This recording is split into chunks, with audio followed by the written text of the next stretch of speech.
Welcome back to Royals Weekly. I am your host, Marcus Mead, and joining me as always, a man with all the confidence of someone with much more hair than him, my brother Yeah. Mike. Yeah, I'm dominating in the power alley department right here. Okay. Got a lot of gap power, you know. Yeah, So gap to gap. With you, it's gap to what do we call this sweet spot? Right behind the batter's eye over yeah, there we here. go. He can get one all the way out to beyond the batter's eye back here. That's That's right. that's where you're doing. It's a crown just right there on top. hmm hmm Uh, but yeah, hey, good for you having that kind of confidence. Baldness is not it should not be something to look down upon in our society. So There are hundreds of us. Hundreds. on this week's episode, we'll review another sub 500 week. That was like a very charitable way to describe it. It feels worse than that somehow. I don't know. We'll review another sub 500 week from the Royals. We'll discuss how the Royals should approach the 2023 draft with Royals Farm Report's Alex Duval. Our good friend is going to join us. And then we'll preview this week's games. But first, Royals Weekly is brought to you by Knapp Family Wealth. Mike, can you think of anything more important than securing your financial future? Building a monument to the Canadian reggae rapper Snow? No. What? You lack vision, my friend. He's coming back, and when you want back on that Snow bandwagon, I'm not letting you on. Inform. Oh, no, I don't want any copyrights. I'm sure that's all he makes his money on these days. But also, no. Securing your financial future is one of the most important steps someone can take for themselves and their family, and Knapp Family Wealth is ready to help you pursue it. This isn't some big faceless corporation we're talking about here. Knapp Family Wealth is run by JC Knapp. He's a huge baseball fan, and he's been helping people plan for their financial futures for 20 years. He can help with retirement planning so you don't have to work until you're dead, education planning so your kid learns to read good, investment management so you get all that money out from under your mattress and get it working for you. Don't spend another day thinking you've got it all figured out because trust me, you don't. Check out Knapp Family Wealth at knappfamilywealth.com. That's KNAPP familywealth.com. Securities and advisory services offered through LPL Financial, a registered investment advisor, member FINRA/SIPC. Let's see. We'll get to roster news now. Oh, yes. Roster news is how we start the review. It's been quite a few things happening up and down as Royals sort of really scramble for pitching is what they're really doing. They brought Jackson Kowar up, and that was a sort of interesting move because he was not pitching well in AAA. Mike, how do you feel about his one appearance and how he did in that outing? Well, first, I thought he might mess his drawers in that first inning. My God, he looked more wound up than what you see a normal adult person who's pitched in Major League Baseball before. But after that, he really did settle in, and he looked like what you kind of hope Jackson Kowar could be. Still a lot of questions to answer about, especially his fastball, but his changeup really looked good in those other innings. So can he throw the strikes that he needs to throw? Is he going to be confident enough in a pitch like his fastball, which has not been very good, to throw it when he needs to?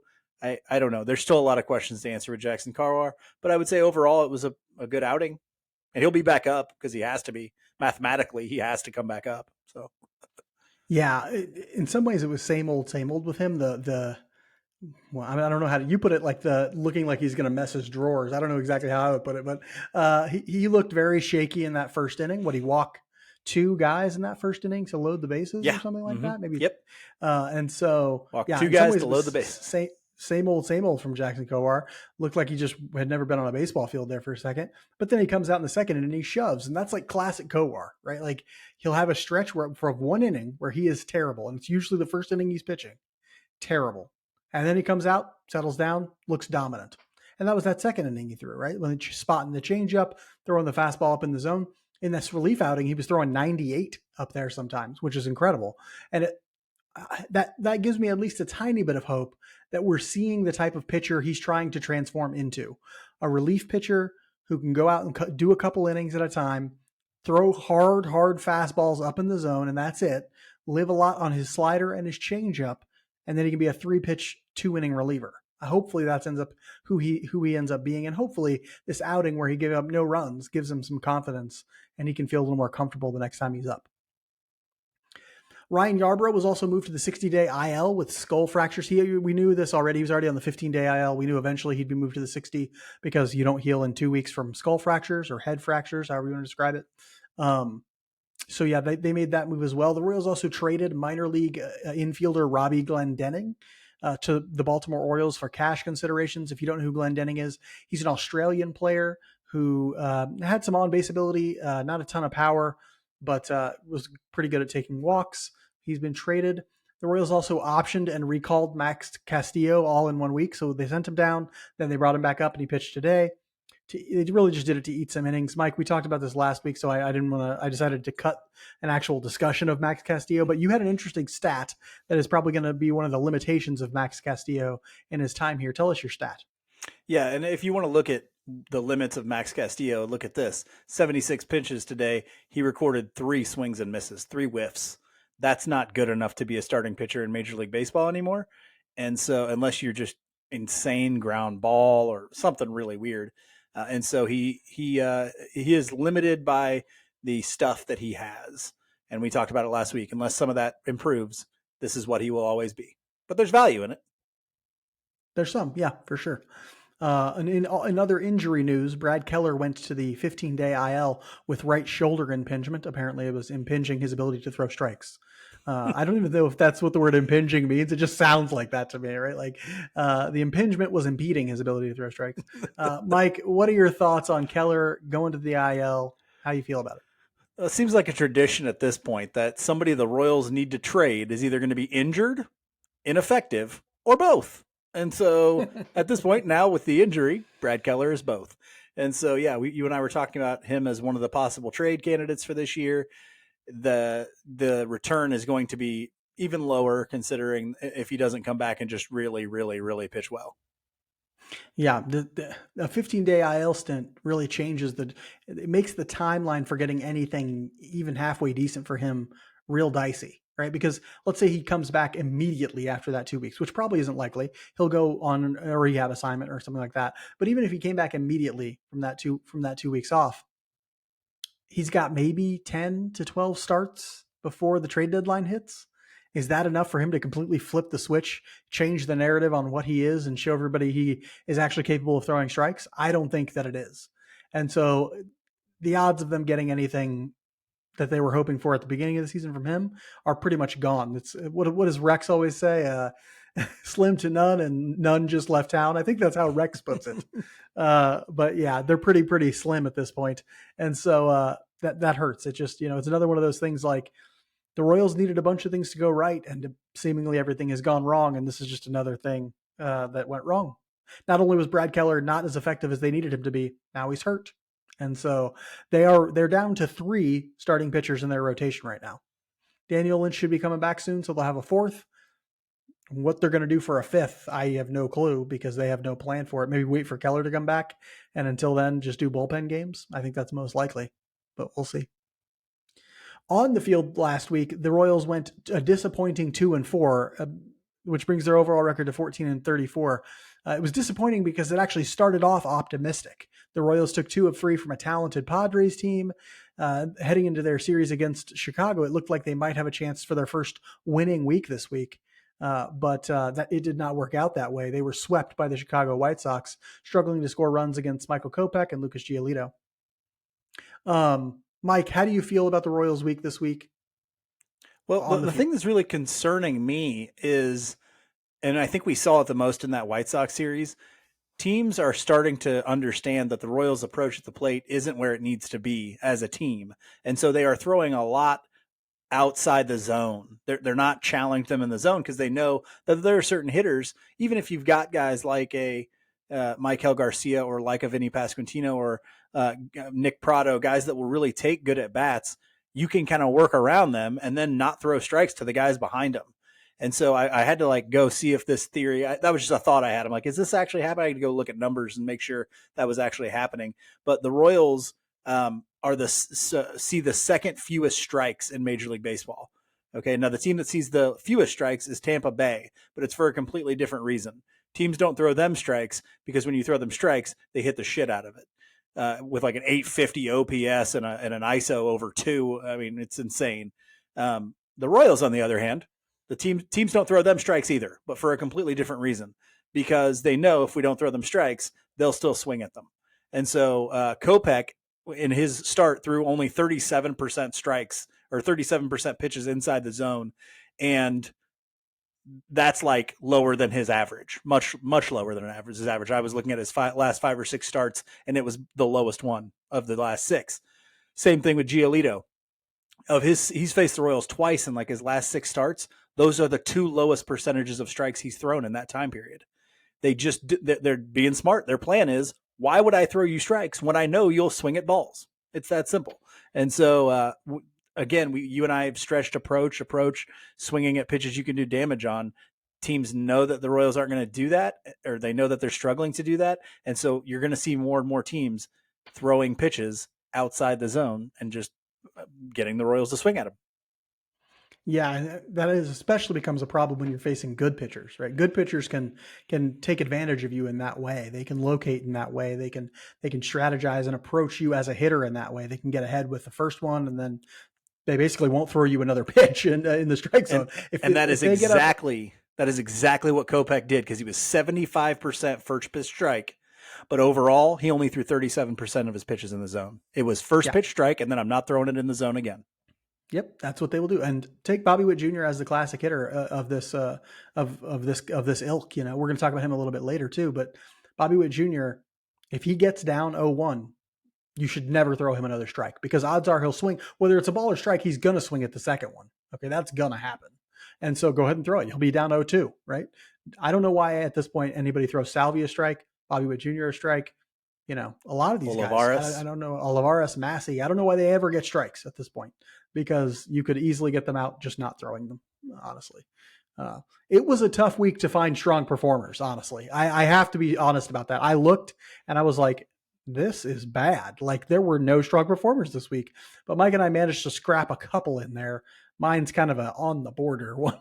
Mike, who's your strong performer for this week? I actually almost picked the one that you picked, but then I was like, that wasn't very good. I went with Carlos Hernandez because, as if you've been listening to the show for a few years now, you know I'm a Carlos Hernandez guy. I've always said that a good team would get something out of Carlos Hernandez, and it looks like maybe he's starting to find his niche with the Royals. He went 4 innings pitched, I think, in 2 appearances this week, 2 hits, 7 strikeouts, and the big one for him, no walks. And so his stuff looks really good. His fastball's playing 100 plus. He threw, and people have always dogged his changeup. I've never understood why. I've always liked his changeup. And I know the numbers, probably because the numbers aren't very good on it.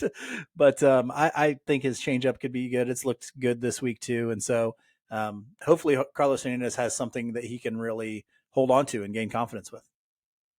Yeah, I went with Maikel Garcia. He is the only hitter that was even close to 800 as an OPS this week. They had no hitters over 800 as an OPS in a week. That is really bad. But Maikel Garcia did look a little bit better this week. He went 5 for 17, had 2 doubles, 2 walks, and 2 walks and 7 strikeouts.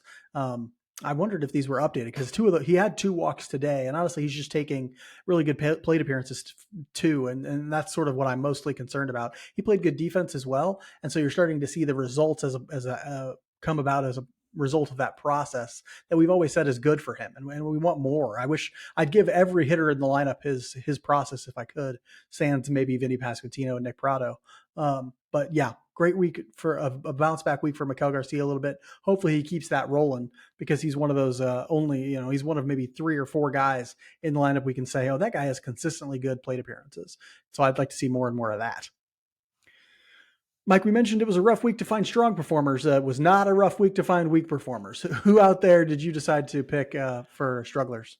I picked the old Pasquatch. Vinny Pasquantino did not have a great week offensively. 3 for 19, 1 home run in those 3 hits, 2 RBI, 5 strikeouts to no walks. That's not something you're going to see on a regular basis from Vinny Pasquantino, is the no walks in a week when you strike out 5 times. He's traditionally been a guy who strikes out at about the same rate he does for walking, sometimes even a little bit more on the walking side. But hopefully he gets that turned around, because I think what we're kind of discovering is if Vinny and Sal aren't in there, driving in runs is going to be a real tough thing. And I wondered earlier in the year if this more aggressive approach was going to end up causing a little bit more up and down from Vinny, a little more streakiness. And I think we're seeing that. He has been much more aggressive at the plate this year than he was last year. And I actually don't think it's a great idea for him. I think he should returned to his approach, which was more patient. He's swinging earlier and counts a lot more. And what we're learning about hitting is just that's not a great idea. Like you should swing less, not more. And so, hopefully he can find, and it'll never hurt him that much because he has good good plate coverage and he's, real good bat to ball skills. But hopefully he bounces back here soon because you're right. Without him driving in stuff in the middle, this offense looks not very good. Another guy who they kind of need to be on top of it because we kind of thought it would be him and Vinny Pasquantino carrying the offense is Bobby Witt Jr. He was terrible this week. He went 4 for 23, 0 extra base hits, 0, 2 walks, 7 strikeouts, stole 1 base and got caught stealing once. Bobby Witt Jr. is just not that guy right now. And Alex, I know, wanted to talk about this, but I don't think he's going to have time to today. But there are people saying he should be taken out of the leadoff spot. Take him out of the leadoff. Take him out of the leadoff. He doesn't belong there. I agree he does not belong there. And I agree he should not be hitting leadoff, but not because it will change his performance. If you move him into the 7 hole, it's going to be the same thing from him, right? He should be moved out of the 1 because he's just not good enough as a hitter to be there right now.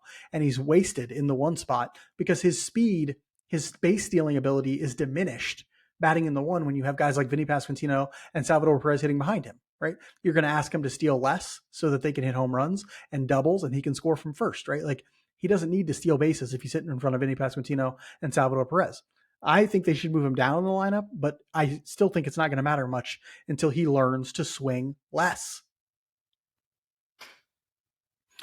Michael, let's talk a little bit about themes. It was a tough week. Tell me what your theme for this week. My theme's stagnation, mostly because I feel like if the team's going to lose games, I want to be able to see growth. I'm not seeing growth from a lot of guys. Yes, Michael Massey has looked a little bit better offensively, but Bobby Witt Jr. looks like the same hitter. MJ Melendez looks like the same hitter. We're not seeing anything really impressive from any of the pitchers. Yes, Brady Singer's had a little bit better starts, but I haven't seen a whole bunch of market improvement from him. It really just feels like the Royals are kind of pasting it together every game and hoping to put something out there instead of really developing these guys at the major league level. I want to see tangible improvement from Bobby Witt Jr. and MJ Melendez especially, but I'd like to see tangible improvement from Brady Singer. I'd like to see him throwing a changeup more. I'd like to see guys coming out that are going to be here long term and showing me progress, and I haven't seen it. So that hurts when you're not winning and you're not seeing that. It really is like real kick to the pills. Yeah, I think we can see that they have this new coaching staff has a different philosophy. It's just that the players haven't gotten it yet. Now it is still very early in terms of like how you can't expect them to progress even in half a season. You do have to give that some time in terms of that progression. But boy, I would like to see some of it turn around a little bit more. And that sort of goes along with my theme. My theme is just growing pains hurt.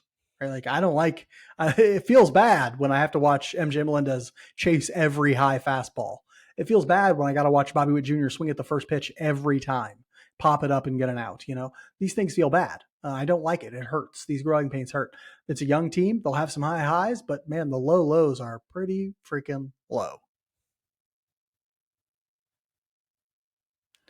Royals Weekly is brought to you by All In Physical Therapy. For one-on-one personalized physical therapy, we choose All In Physical Therapy. They took excellent care of our mother after surgery left her with pain and limited mobility in her arm. She loves to work out, be active. Steroids were invented so the Russians could keep up with her in the power clean. That is a fact. The excellent specialized care she got at All In Physical Therapy had her back to being active in no time. Rocky IV is basically just a documentary of her life in 1984. You can ask Stallone on that. Yeah, he ran through the snow, did the whole log thing. That was all her. All In Physical Therapy knows how to help athletes recover. It's owned and operated by Lee Summit's own Tommy Freevert, a former Arena League football player, Northwest Missouri State Bearcat, and a hell of a guy. They have offices in both Blue Springs and Lee Summit, so get over there to work with Tommy. Tell your doctor you want to do your physical therapy with the best of the best at All In Physical Therapy. To learn more, give them a call at 816-427-5300. That's 816-427-5300, or visit their website at allin-pt.com.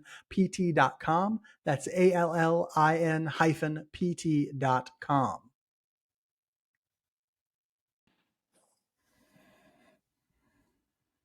Alex, can you hear me? Sure can. Can you hear me near you? Can you hear me? I can. Let me give you the intro here. On this week's Spotlight segment, we are very happy to be joined by our dear friend Alex Duval, the editor in chief of Royals Farm Report, to discuss the upcoming MLB Draft. You can check out all of Alex's work by following him on Twitter at Royals Farm. He is a must follow if you want tons of insight and analysis about Royals prospects, the draft, and a whole bunch of other stuff. Sometimes he just makes random lists of things and then ats me and tells people to yell at me for them. Oh my gosh, I've never sent the one out for today. It'll be stuff like best sports movie, and then he'll put one that no one is expecting near the top, and then they yell at me for it. He says, if you have complaints, talk to at Royals Weekly. And then I get those long threads of people arguing about randoms, the best states in the country. It was the Disney movies that were just way terrible. Terrible picks, Alex. Terrible. Hey, Encanto wasn't even on the list. You gotta right? take that up with your brother. I don't have anything to do with that. Of course. So I look forward to that every week. Alex, thank you for joining us. We're really going to get a conversation about the draft. I know you got to hustle because you have some family obligations, but I want to start with a little context. The Royals will have the 8th overall pick, but more importantly, they'll have 4 picks in the first 75. Alex, can you start by giving us a broad view of this draft class as a whole? What areas are strong? What aren't? What are people saying about this draft class? Yeah, so the college hitting at the very top is deep, and kind of like last year where a guy like Drew Gilbert falls to the Astros at 28. You've got a situation where I think you could end up with some steals late in the draft like that. And it's different than like the NFL draft where you look for that deep class and it's like, all right, because we could get some talent in the second rounds, and the way the bidding process is manipulated the MLB draft. Having a deep class for a team like the Royals, the 8th overall pick, it doesn't necessarily behoove them in a way the NFL draft might. But you also have a very deep college arm class. And I think the two combined, like you said, for the top 75 picks, I think between those two, if the Royals go college arm and bat with their first 4 picks, they could really reinforce the lower minors, alongside a class that Javier Vaz is playing really well. Jack Pineda playing really well. Gavin Cross and Caden Wallace are holding their own. I mean, their college class from last year, David Sandlin playing really well. So I think you could add 4 more guys like that in the top 75 that would really bolster the lower realms of the class, because the high school pitching class is off and the high school hitting class is top heavy. But this is a great draft class to be an organization that wants to invest in college players. Yeah, I like to hear that because the college guys, I know the guys Mike likes a lot. I know they're the guys you get more data on, and the Royals are trying to utilize that data better. How do you think the Royals should be approaching this draft then? What should they be thinking about in terms of where to look early, where to look late, and that sort of thing? Hashtag draft more hitters, baby. The college hitting class is so strong at the top. I mean, they're going to have their pick of the college hitter that they want, and it's not going. And that player will likely still be better than whoever the best college pitcher available is. If there is a really strong run of college hitters at the very top, all that means is that there's going to be a college pitcher that falls that probably shouldn't have. So either way, as long as the Royals go college, I think they're going to be safe. I think there's just a really good group of prospects at the top, specifically in the college hitters. Like if you were to tell me right now that none of the following, and Dylan Cruz, Kyle Teal, Jacob Gonzalez, Wyatt Langford, and there's one more I was just thinking about. And there's a 5th one that for whatever reason, off the top of my head, I can't remember his name. Oh, like a Braden Taylor from TCU, Matt Shaw from Maryland. You're telling me one of these guys isn't available at number 8? Okay, fine. Then Paul Skeens is, and I will happily take the best college arm in the class at number 8. So there's just a really good crop of guys at the top that they should be able to get a college hitter and plug them right in behind Gavin Cross, Caden Wallace. Yeah, I'll go a little bit different from you. I agree. At the top of the draft, I'm really looking for college bats, especially. There are some good college arms in there as well, but I'm thinking for like the whole draft.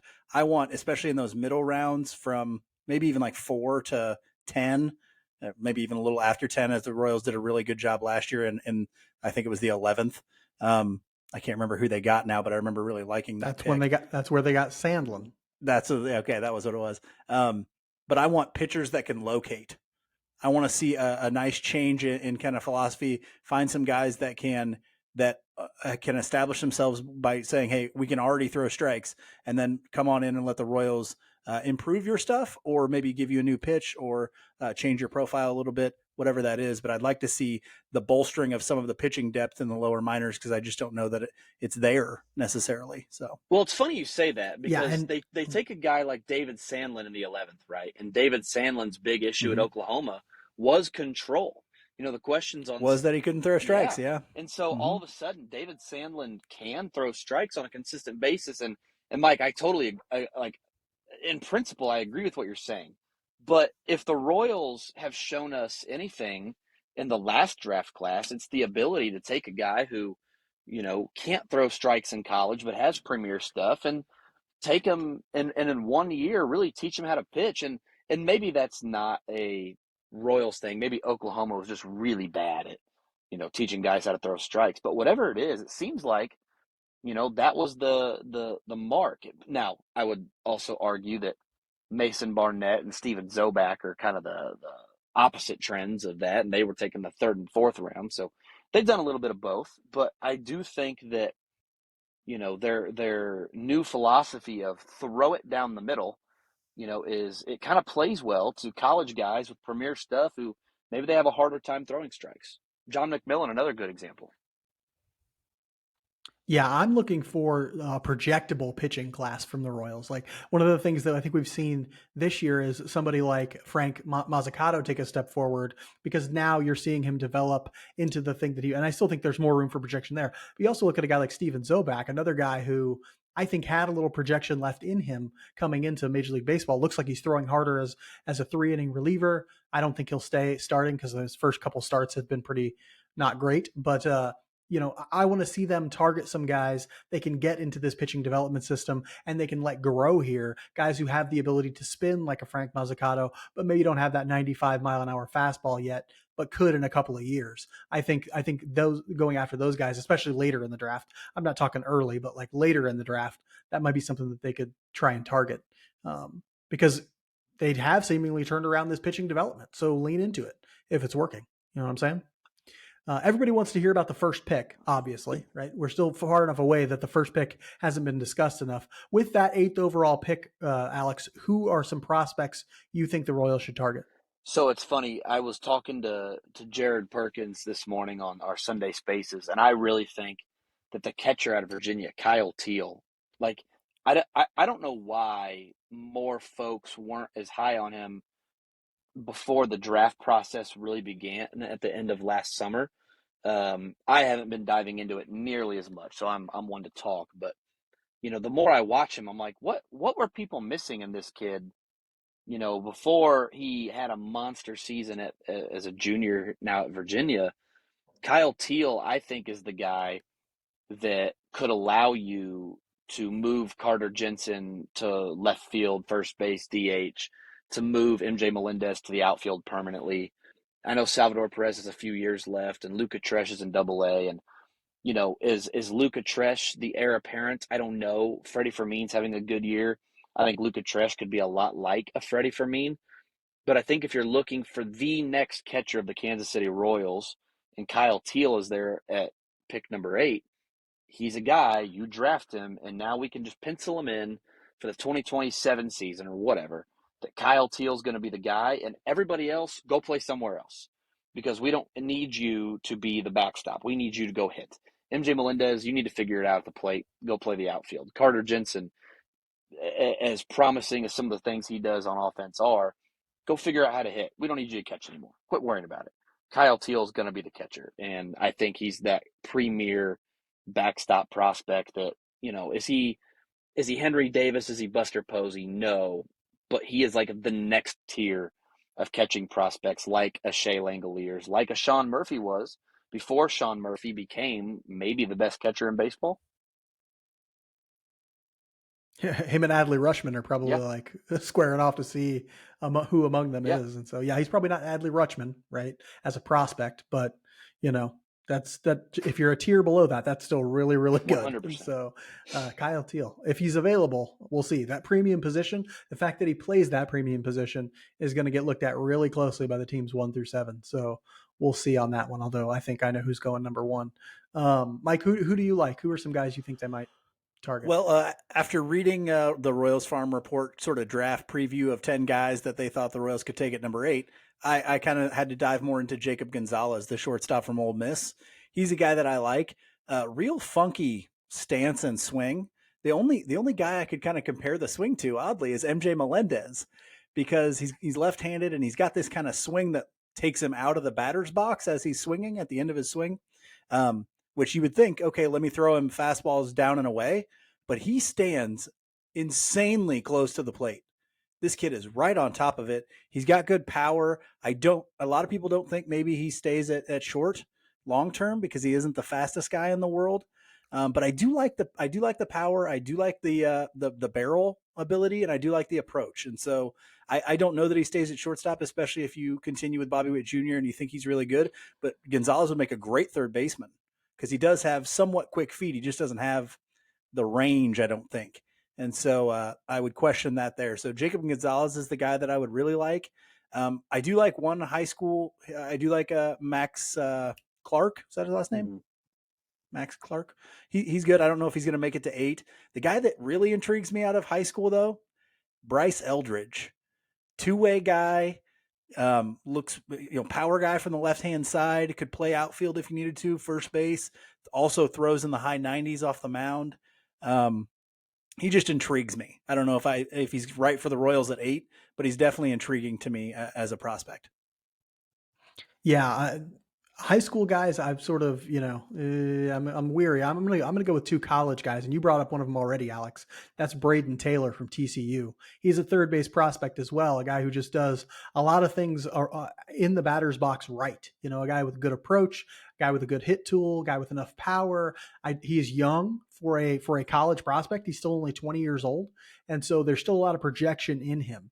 And for that reason alone, I feel there's a lot of value for him at 8. You get him into that Royals hitting development and you let them turn on some power. You let them, make sure his approach is really right. And you just let him just hit the crap out of the baseball. A guy who's having a lot of success in the Big 12 at TCU.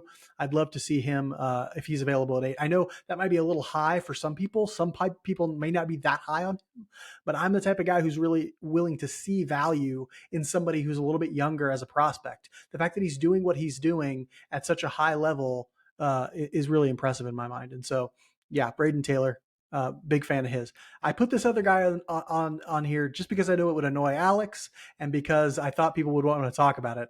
And that's Enrique Bradfield Jr. That doesn't annoy me that Alex, much. Do you want him at 8? I thought that would annoy you.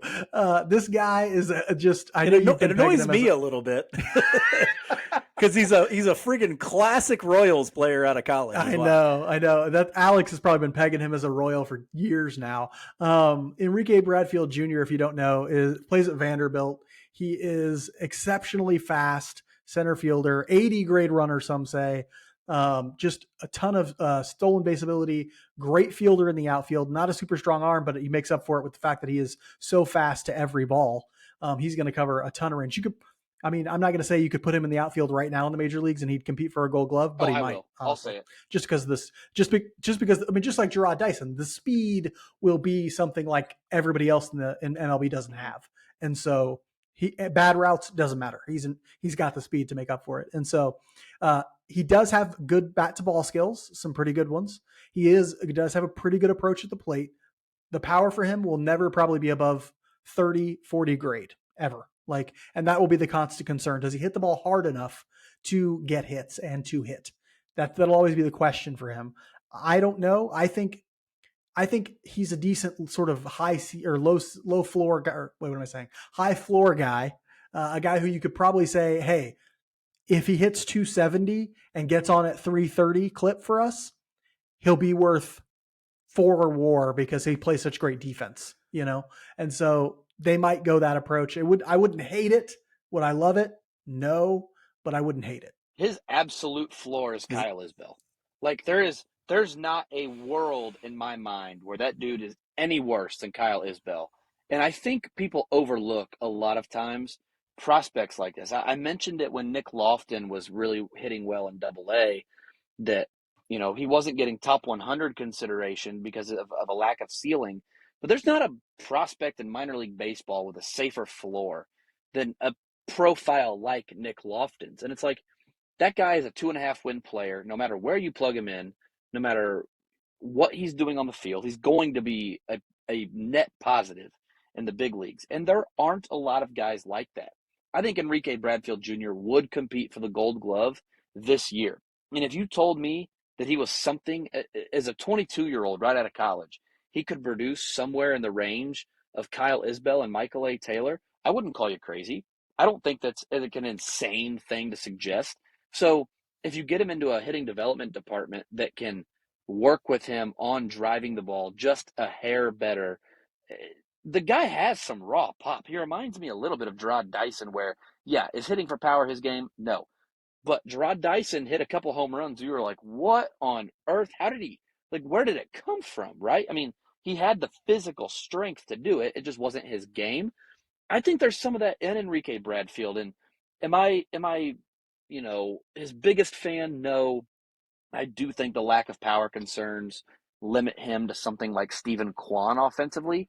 But if you're Stephen Kwan on offense and Kyle Isbell on defense, that's a 3-win player. The more that I think Easy. about it, the more I can talk myself into the idea of, do you want to pay him $5 million? No, and I get that, but there's not a safer bet to be a big league center fielder in the draft outside of Dylan Cruz, and that's valuable. Yeah. What about like a ceiling of Coco Crisp for him? I know when he was younger, he played some center. I didn't Yeah, know I if mean, there's something is to that. could he ever get to that kind of offensive profile? I think so, and that's the thing is I don't like, know if you're. Yeah, I don't know if you're ever going to get that much out of him. I don't know, but I really liked the Kenny Lofton comps that I was hearing because the way yeah, he can hit the ball offensively could be similar, right? He can bunt for a hit, unlike Gerard Dyson, who was never very good at that. Like he can bunt, has a better bunting ability. Obviously with the new rules, stealing bases is easier and it becomes a whole different thing for him. Like you're talking about a guy who, if he can get on base enough, could swipe 60 bags in a year like yes, that, right? And so I think, I think it makes a little bit of sense if you think he can, get into that hitting development system and use every ounce of his ability to get on base as much as humanly possible. That's all you'll ask for from him. Get on base as much as humanly possible and then do your damage. I think that's his game. I want to get you out of here as soon as possible, Alex, because I know we're taking you too long. One more question, we're done. Are there any prospects in this class who maybe shouldn't be in the talks for that top 10, but you might like for the Royals later on as a target? Some diamond in the rough kind of prospect. yeah. So the way I look at this draft class is, if you're gonna try to really play well at the lower levels and not just take best available, kind of like they did with Caden Wallace. I mean, sometimes that works out. Um, but there's a high school guy that I think it's funny because Marcus, I think you had him on your do not draft list. But Aiden Miller is like the Nolan Gorman of this draft class. Like I really think.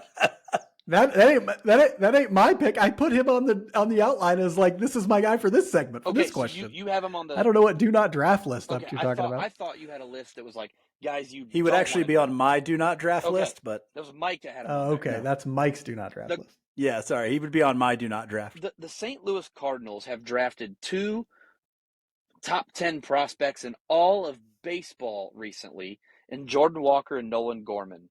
Guys with big power that fell in the draft for no reason. And now it was like, oh, yeah, that guy should have definitely been a top 5 pick. And I think that's Aiden Miller. I really think, I don't want to project him out to be this top prospect in baseball at some point. But if you're talking about a Nolan Gorman, Jordan Walker type, where there's a massive amount of power that people are sleeping on, it's in Aiden Miller. And if you can somehow sink him to your second pick, which is 43, I think, and pay him a little bit of extra money to be available at 43, holy smokes, that would be the steal of the draft class. Now, I don't think there's any way he gets that far and signs. I think he either goes early or goes to college. But Aiden Miller is a guy that I am just chomping at the bit at, and I don't think he's a guy that you can underslot like at number 8, because I think he, as a powerful prep hitter, that dude will just go to college if he don't get what he wants. So I don't think that's in play at 8. But my goodness gracious, he can hit the ever loving crap out of the baseball, and if for some reason the Royals can get him at 43, I would be ecstatic. Yeah, he's one that would be on my don't draft list, but it's specifically because when I see his swing, he drops his hands a little bit when he swings, and it just concerns me a little bit when timing and the pitching gets a little bit more challenging. But who knows? That may be perfect for him. He may just have a little bit different swing, and he may end up being the next Nolan Arenado at third or whatever. He could be a phenomenal player. I went with a guy named Nolan Schanuel. He interests me a little bit out of FAU, Florida Atlantic. Big guy, plays first base, but could have the athleticism to go to a corner outfield position. A lot of power, good approach. He struggled, I think, at the Cape Cod League, which is what I'm reading a little bit, and that may drop him a little bit. But I think if he's there and that's with that second round pick, I think he'd be a kind of less expensive way to be able to draft some potential power, which I've always kind of said is something that the Royals have to draft and develop. They're never going to be able to pay for on the open market. And so, yeah, he's a guy that I would take a look at. Also, the kid at the third baseman out of Virginia, Geloff, I think is his last name. Jake Geloff. Yeah. Geloff. He looks, that's not maybe another guy to take a swing on. He's got a little bit of swing and miss issues because he swings out of his shoes a lot. But if you can refine the approach, he does have a lot of raw power on the corner there. So those are a couple guys that I might look at later if they're still there. Write those names down, everyone, because they will be drafted by the Kansas City Royals in July.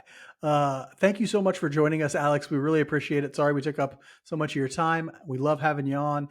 Go out there right now. Go to Twitter, follow at Royals Farm. Alex is doing little Sunday chats on there that are like great insight into the minor leagues and drafting and all that sort of stuff. So make sure you're listening to those. Check out his content wherever it is. Thank you so much, Alex. We really appreciate Gentlemen, it. love you both. Thanks for having me. We'll talk to you again soon.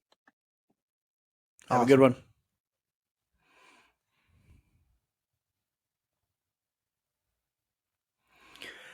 The Royals have a 6-game homestand this week with a chance to win a few games against Detroit and then the lowly Washington Nationals. Thought that against the White Sox, though, too, and they got swept, so we'll see. I'm going out to one of those Tigers games, taking Mom for Mother's Day as her Mother's Day gift. Mike, tell us about the Detroit Tigers. We don't have much out for probables for them, but give us a little heads up. Well, let's just throw out just a tip of the cap to a legend here. Goes and gets his mother a Mother's Day gift that's really for him. So no, she loves going to games.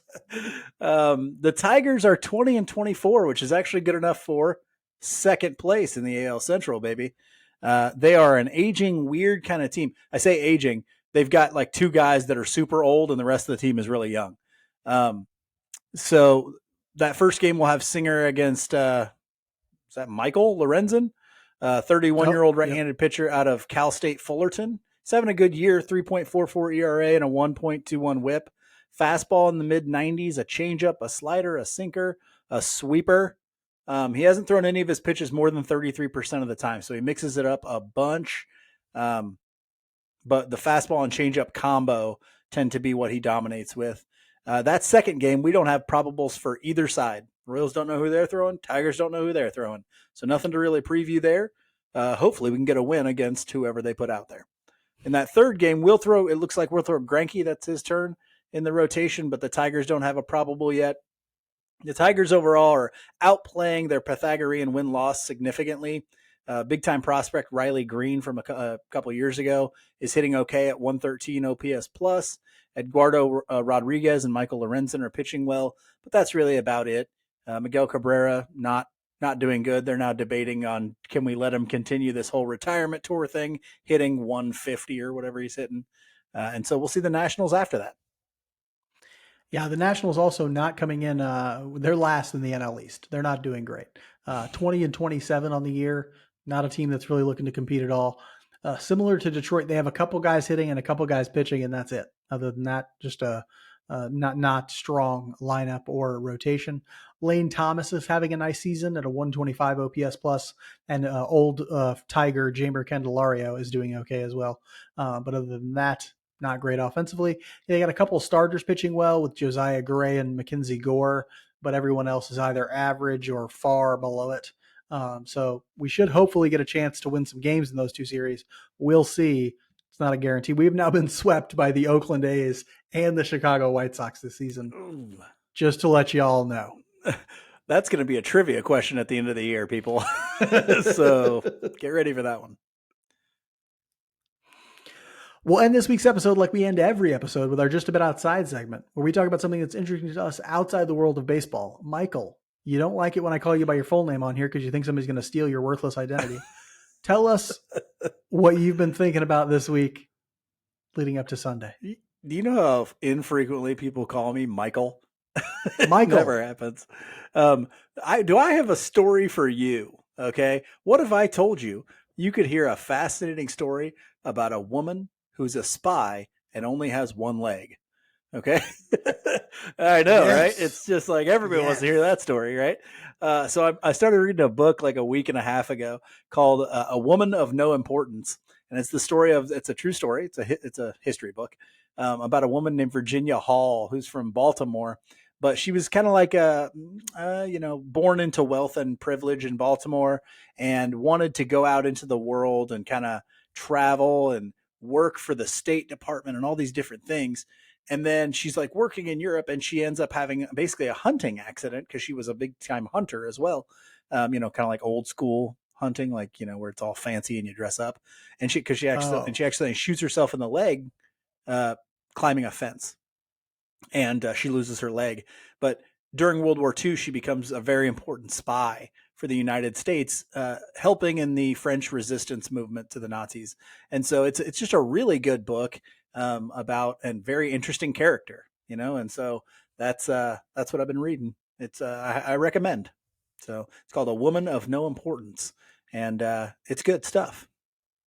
That does sound like a really dope book that I would totally read. I went to a bookstore today. Did you know that Thomas Ricks wrote a sequel to Fiasco? I did not know that. Ooh. I found it today at this bookstore and I bought it. It's about the Iraq War after David Petraeus took over as a leading general of that war. I'm excited to read it, but that sounds like a very good one. I'd probably like to get it on audiobook and listen to it. That's how I'm reading it. Right. When Mike says reading, he hasn't actually read anything since reading is too hard. And so he just listens. That's usually when he watches movies. He calls that reading too. Anyway, I'm talking about this saying because it was sparked in my mind by a book that I'm also listening to. But the saying that I really like and is seemingly more and more true every day is the saying, behind every great fortune is a great crime. If you haven't heard this saying, it's a relatively old saying, but the more I think about it, the more it just sounds so true, right? And I thought about it recently because I'm listening to this book called Blowout that's about basically oil and gas industry and sort of how it breeds corruption, but how also how when it's employed in autocratic states, those countries become just very dependent on it. And as a result of that dependency, their populace, their citizenry suffers massively as the autocrats hoard that wealth for themselves. And that's the case, right? Like behind every great fortune is a great crime. Start thinking about the people who are most wealthy in this country, and you will find human atrocity lying just behind the things that they do. So look at Apple and the fact that they have to install nets at their assembly plants in China because people are jumping out of windows to commit suicide, right? Like look at Bill Gates and Microsoft and the theft of intellectual property that he did early on to start and launch Microsoft. Look at Amazon and the way that they suppress workers and all these sorts of things. Like look at the Kennedys, right? Who started out as bootleggers. Like behind every great fortune is a great crime. And what that should tell us is that, like, rather than revering all of these exceptionally wealthy people, maybe we should be asking some more questions about how they got their wealth and who had to suffer as a result of it and all those sorts of things. But anyway, I do want us to think about the ways in which money, at the very least, can often corrupt. And at the very least, those who accumulate great, way too much amounts of it probably did something awful to do so. I bought a Wouldn't on that Powerball high ticket note. today. I knew you would go with something like, okay. I did. The one exception will be when Mike wins this Powerball. Yeah. And then he can, Royals Weekly's going huge then. I had to kill a hobo to afford it, but oh, okay. Behind every great fortune is a great crime. There we go. Anyway, thank you for joining us this week on Royals Weekly. We'll be back next week to talk more Royals baseball. Until then, be good to each other. And go Royals.